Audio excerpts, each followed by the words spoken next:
जिस प्रकार झरना दो किनारों के बीच निरंतर गति करता रहता है, उसी प्रकार मानव जीवन भी सुख और दुख दो किनारों के बीच निरंतर जो है सफर करता रहता है।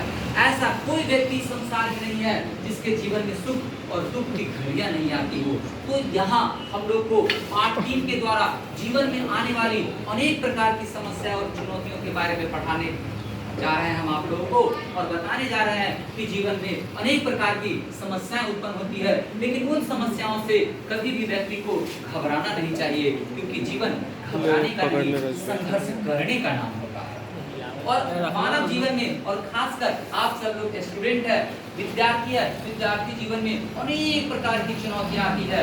आपको जॉब करना है, समाज को दिखाना है, मम्मी पापा के बारे में सोचना है, गुरुजनों के बारे में सोचना है, भाई बंधु के बारे में सोचना है। पापा नहीं है तो पूरे परिवार का बोझ आपके कंधों पर है, माँ नहीं है तो पूरे परिवार को संभालने का बोझ आपके कंधों पर है। तो इतनी सारी चुनौतियां आपके सामने आती है, और आप इन सारे चुनौतियों से कैसे अपने आप को निपटारा करते हैं, कैसे अपने आप को संजो कर रखते हैं, ये सारी विधियां हम लोग को इसमें पढ़ने के लिए मिलता है। तो मानव जीवन चुनौतियों से भरा पड़ा है। अगर चुनौती, संघर्ष जितना बड़ा होगा, विजय, सफलता उतना ही महत्वपूर्ण और उतना मीठा होगा। इसलिए कहा भी जाता है कि सफलता जो है उसका मूल मंत्र परिश्रम है। तो परिश्रम इतनी खामोशी होकर कीजिए कि सफलता शोर मचाए। तो जीवन की चुनौतियों से घबराने वाले व्यक्ति कभी भी अपने आप पर विश्वास नहीं कर पाते हैं। यहाँ पर हम लोग को सबसे बड़ी बात है कि जीवन की चुनौतियों से लड़ने के लिए, जीवन की चुनौतियों से संघर्ष करने के लिए सबसे बड़ी बात है कि अपने अंदर कॉन्फिडेंस यानी कि विश्वास जागृत करना होगा। जब तक ये आप विश्वास जागृत नहीं कर पाते हैं, तब तक ये आप अपने जीवन की चुनौतियों से नहीं लड़ पाएंगे, अपने जीवन की चुनौतियों से नहीं हरा पाएंगे। इसलिए जीवन की चुनौतियों से लड़ने के लिए सबसे पहले व्यक्तित्व के अंदर उसका अपना आत्मविश्वास होना आवश्यक होता है। तो आज हम सब लोग इसी चैप्टर के बारे में पढ़ने जा रहे हैं कि आखिर जीवन की चुनौती क्या है। तो जीवन की चुनौती निम्नलिखित है। सबसे पहला चुनौती हम लोग के सामने जो आता है, वह चुनौती क्या है? वह चुनौती है हम लोग को सफलता प्राप्त करने की चुनौती।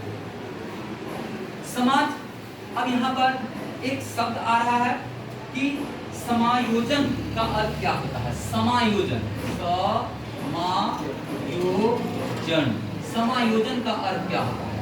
तो समायोजन का अर्थ होता है समाधान करना, किसी चीज के बारे में एक योजना बनाना और इस योजना के तहत कार्य करना समायोजन कहलाता है। समा का अर्थ होता है समान और योजना का अर्थ होता है कार्य।